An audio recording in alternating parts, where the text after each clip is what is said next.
Honra y recompensa. Audiolibro de John Bevere. ¿Cómo atraer el favor y la bendición de Dios? Honra y recompensa.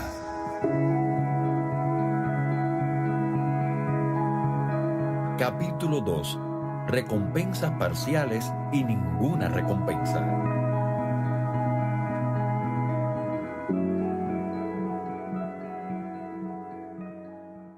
Nazaret anticipaba con ansia la prometida manifestación del Mesías. Ellos vigilaban atentamente porque era la época en que él debía aparecer. No eran distintos a los cristianos en nuestra época, porque la mayoría sabe que estamos en el período anterior a su segunda venida. Jesús dijo que conoceríamos la época o la generación, pero no el día ni la hora. Por tanto, no hay razón para pensar que fuera extraño que los israelitas conocieran la época de su primera venida. Daniel, en sus escritos, dio el marco de tiempo, Daniel 9, 24 al 26. Y los expertos de la ley les dijeron a los sabios de Oriente dónde encontrar al niño Jesús, ver Mateo 2:4. Ellos sabían que había llegado el momento, pero una vez que el Mesías fue revelado en medio de ellos, encontramos una sorprendente reacción. Y no pudo hacer allí ningún milagro, salvo que sanó a unos pocos enfermos, poniendo sobre ellos las manos. Marcos 6:5. Observemos las palabras, no pudo hacer allí ningún milagro. Hace unos años, mientras leía este pasaje, quedé sorprendido por esta frase. Pensé, espera un momento, no dice que él no hizo ningún milagro, sino que especifica, él no pudo hacer allí ningún milagro. Si hubiera dicho lo primero, yo no hubiera vuelto a pensar más en ello, porque se trataría de la voluntad de Jesús. Sin embargo, no pudo hacer, significa que él no se refrenó, más bien, él fue refrenado. Este punto se subraya y se aclara en otras traducciones también. Nuestra pregunta se convierte en, ¿por qué no pudo Jesús hacer ningún milagro en Nazaret? ¿Qué se lo impidió? Él hizo grandes milagros en otras ciudades. Los ciegos veían, se abrieron oídos, los paralíticos de repente caminaban, y los muertos eran resucitados. Y esto es solo una muestra de lo que fue registrado. Con frecuencia se registró en los evangelios que él sanó toda clase de enfermedades. ¿Cuál fue la diferencia? ¿Por qué hubo solo unos pocos enfermos sanados en aquella ciudad? Nuestra respuesta se encuentra en las palabras de las personas de Nazaret en los versículos anteriores. ¿De dónde tiene estas cosas? ¿Y qué sabiduría es esta que le es dada? ¿Y estos milagros que por sus manos son hechos? ¿No es este el carpintero, hijo de María, hermano de Jacobo, de José, de Judas y de Simón? ¿No están también aquí con nosotros sus hermanas? Y se escandalizaban de él. Mas Jesús les decía, no hay profeta sin honra, sino en su propia tierra, y entre sus parientes, y en su casa. Marcos 6, del 2 al 4. ¿Qué está sucediendo? Veamos. Jesús regresó a la ciudad en la que se crió y se unió al pueblo de Dios cuando ellos se reunían el día de reposo. La comunidad entera está en la sinagoga, cuando de repente Jesús se pone en pie y lee el siguiente pasaje. El Espíritu del Señor está sobre mí, pues me ha ungido. Lucas 4:18. La multitud sabía lo que iba a llegar. Aquellas eran palabras familiares. Ellos habían oído este pasaje de Isaías en numerosas ocasiones. Era uno de los principales libros proféticos que hablaba del Mesías que vendría. No habría diferencia hoy día si alguien se pusiera en pie y leyera las bienaventuranzas o el Padre Nuestro. Sabríamos lo que viene después. Jesús continuó, para dar buenas nuevas a los pobres, a sanar a los quebrantados de corazón, a pregonar libertad a los cautivos y vista a los ciegos, a poner en libertad a los oprimidos, a predicar el año agradable del Señor. Versículos del 18 al 20. Hasta ahora había solamente un punto que necesitaba abordarse en la mente de aquellos ciudadanos. ¿Por qué estaba leyendo aquel joven sin experiencia en lugar de un experimentado rabino? Pero de repente cae la bomba. Cuando Jesús cierra el rollo, anuncia: hoy se ha cumplido esta escritura delante de vosotros. Versículo 21. Y luego pasa a hablar de las grandes y milagrosas obras realizadas en las otras ciudades y concluye con un fuerte mensaje profético. ¿Qué? ¿Lo dice de verdad? ¿Están oyendo correctamente? ¿Dijo él realmente que es aquel de quien profetizó Isaías? ¡Qué absurdo! ¡Una locura! Con profunda incredulidad, la gente comenzó a hablar entre ellos mismos. «Es Jesús. ¿Pero qué está haciendo? ¿Qué está diciendo?» Puedo imaginar a una madre decir: «Esto no puede ser. Él estuvo en la clase de la Torá de mi hijo». Sorprendido, otro añade: «Su familia es vecina mía. Él jugó junto con Benjamín».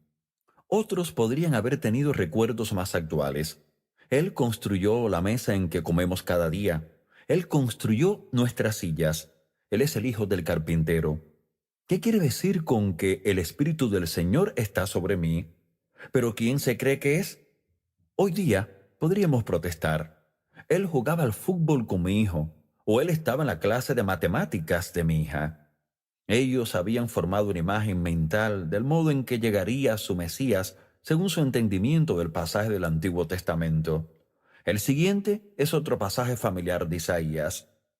Porque un niño nos es nacido, hijo nos es dado, y el principado sobre su hombro.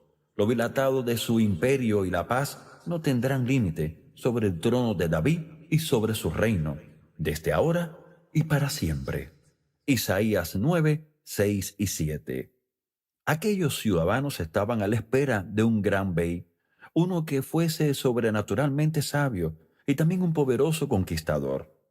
Él enseguida los libraría de la opresión romana y los establecería como nación sin igual.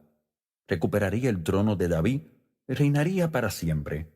Pero cuando Jesús llegó como uno de entre ellos, educado en sus escuelas, riéndose en sus calles, construyendo muebles para la casa y rodeado por la mafia, recaudadores de impuestos, y por prostitutas, ellos fueron cegados. No podían entenderlo. Ellos clamaron en su interior y también con sus palabras: «Un momento, esta no es la manera en que esperábamos que llegase el Mesías». Aquellos ciudadanos no comprendían que habrían unos cuantos miles de años entre la frase «un hijo nos es dado» y el total cumplimiento y la manifestación física. Lo dilatado de su imperio y la paz no tendrán límite. Este incidente, junto con otros similares en las Escrituras, revela una verdad que es difícil de entender. Con frecuencia, Dios nos enviará lo que necesitamos en un paquete que no queremos.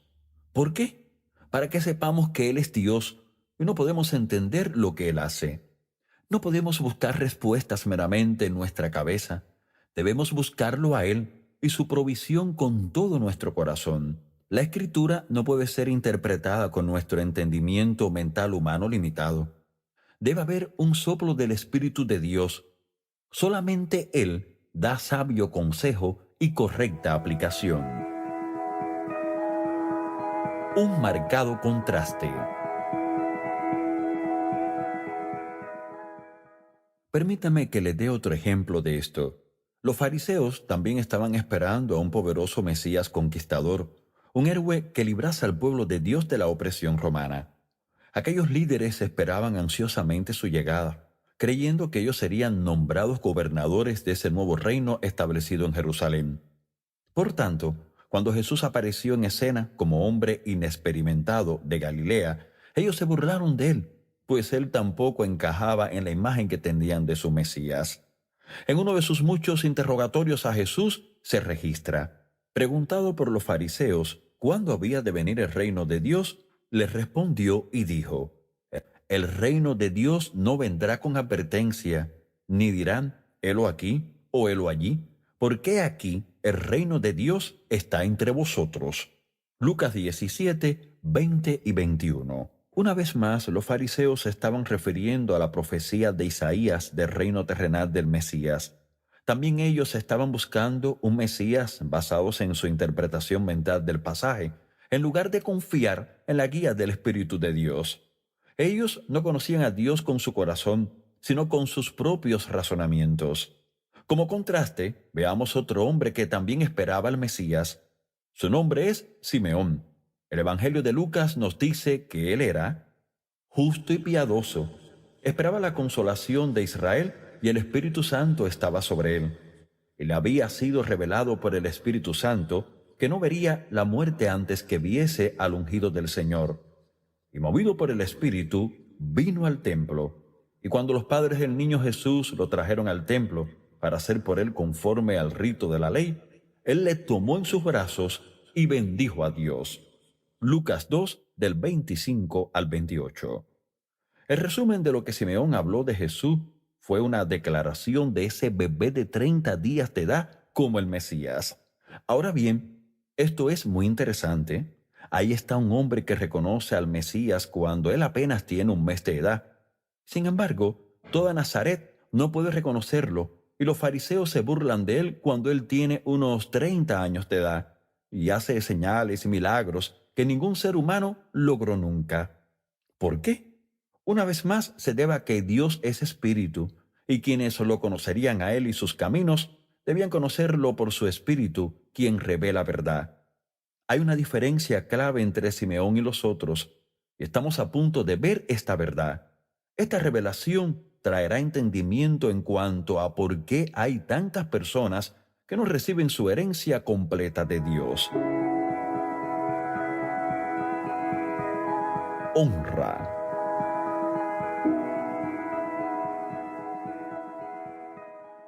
Para comenzar, veamos de nuevo la afirmación que Jesús hizo con respecto a la respuesta de su ciudad natal a su ministerio.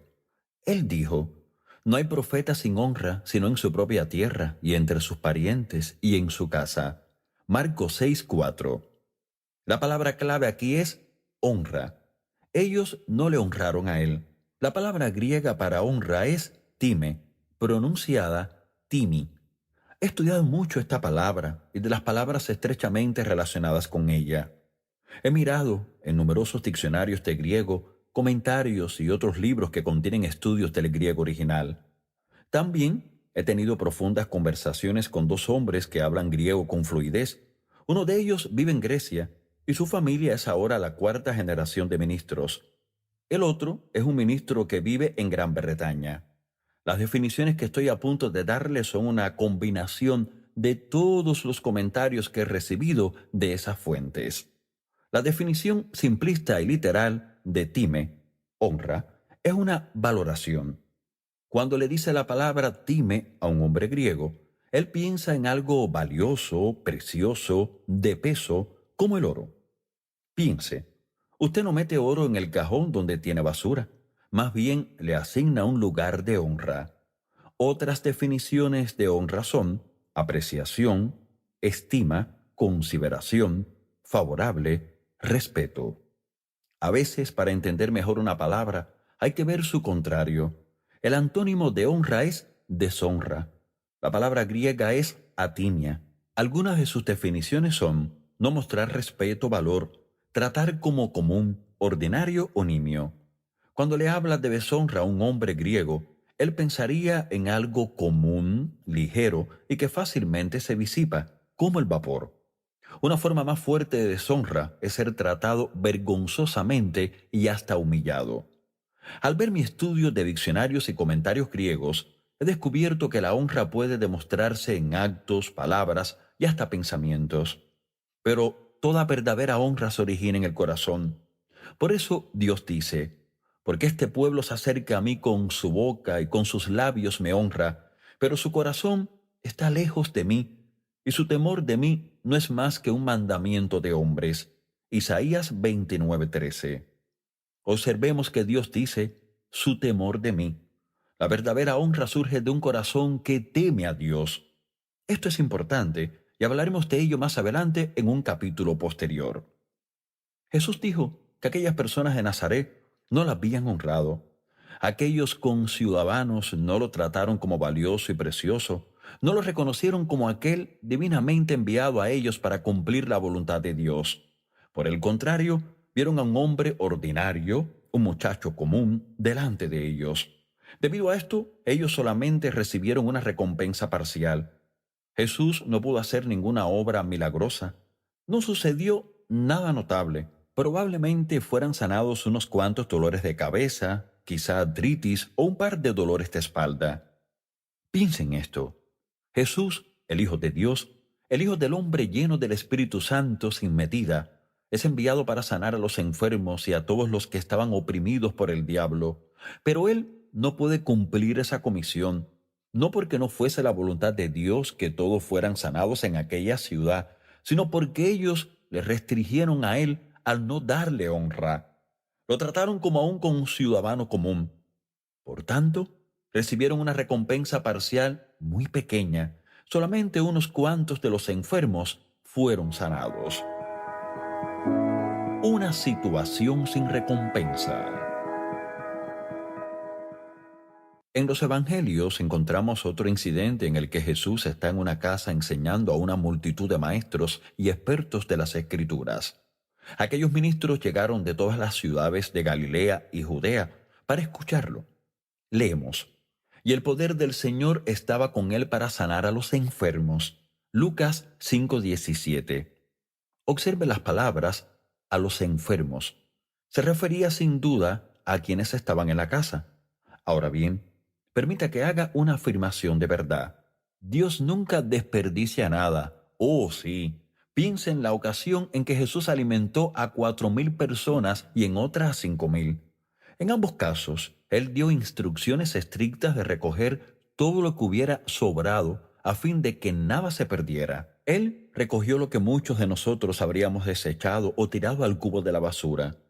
Puede usted ver ese mismo patrón a lo largo de toda la Escritura en los caminos de Dios. Él nunca desperdicia nada. Por tanto, si el poder del Señor estaba presente para sanar a los fariseos y maestros de la ley, eso significa que había al menos uno de ellos, y lo más probable es que hubiera varios que necesitaran ser sanados. En esto hablo por experiencia propia. Pasemos a la actualidad. Reúna a unos cuantos cientos de personas en una sala, y con un grupo así de grande hay al menos una docena, y muchas veces más, que tienen algún tipo de enfermedad. El poder de Dios está allí para sanarlos a todos, pero ninguno de ellos es sanado. Poco después, algunos hombres llevaron a su amigo paralítico acostado sobre un lecho.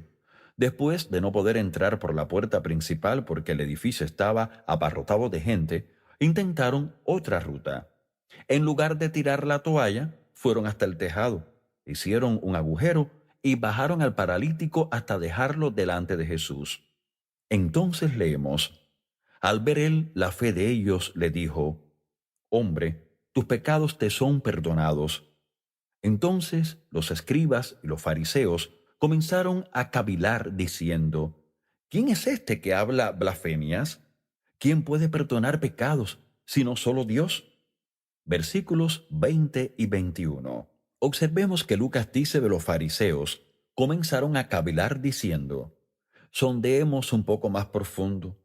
¿Susurraron aquellos líderes a sus camaradas que estaban sentados a su lado? ¿Se congregaron en pequeños grupos y hablaron de la afirmación de Jesús entre ellos? Para tener más claridad, necesitamos recurrir al relato de Mateo. Él escribe que ellos decían dentro de sí. Mateo 9:3. Por tanto, vemos que aquellos maestros deshonraron a Jesús solamente con sus pensamientos. Ellos no dijeron en voz alta palabras vergonzosas, críticas o degradantes, sino que eran contrarios solamente en pensamiento.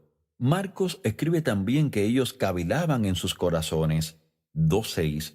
Escuchemos la respuesta de Jesús a sus pensamientos. Y conociendo luego Jesús en su espíritu que cavilaban de esta manera dentro de sí mismos, les dijo: ¿por qué caviláis así en vuestros corazones? ¿Qué es más fácil decir al paralítico: tus pecados te son perdonados, o decirle: levántate, toma tu lecho y anda? Pues para que sepáis que el Hijo del Hombre tiene potestad en la tierra para perdonar pecados. Dijo al paralítico: a ti te digo, levántate, toma tu lecho y vete a tu casa. Marcos 2, del 8 al 11. Inmediatamente el paralítico se levantó, tomó su lecho y salió andando del edificio ante la vista de todos los ministros. La Biblia registra que aquellos predicadores y maestros se asombraron y glorificaron a Dios diciendo, «Nunca hemos visto tal cosa». Versículo 12. Todos estaban asombrados, pero ninguno de ellos fue sanado. Ellos no recibieron ninguna recompensa porque deshonraron a Jesús meramente mediante el pensamiento.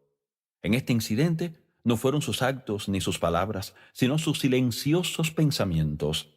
Recuerde, la honra o la deshonra puede mostrarse en obras, palabras o pensamientos, pero toda verdadera honra se origina en el corazón. Muchos de aquellos fariseos, maestros de la ley y escribas ya habían desarrollado un patrón de deshonrar a Jesús. Se habían burlado de él, lo habían menospreciado y muchas veces trataron de avergonzarlo públicamente. Se registra que le acechaban los escribas y los fariseos a fin de hallar de qué acusarle. Lucas 6:7. Y de nuevo leemos, y acechándole enviaron espías que se simulasen justos a fin de sorprenderle en alguna palabra. 20:20. Estos son solo unos cuantos ejemplos de muchos. Como puede usted ver, aquellos hombres fueron más allá de no dar honra hasta el punto de deshonrar a Jesús. Las personas de Nazaret negaron la honra y recibieron una recompensa pequeña o parcial. Los fariseos deshonraron a Jesús en pensamiento y no recibieron ninguna recompensa. Ahora pasemos a examinar a quienes recibieron recompensas completas y veamos si hay alguna relación con el principio de la honra.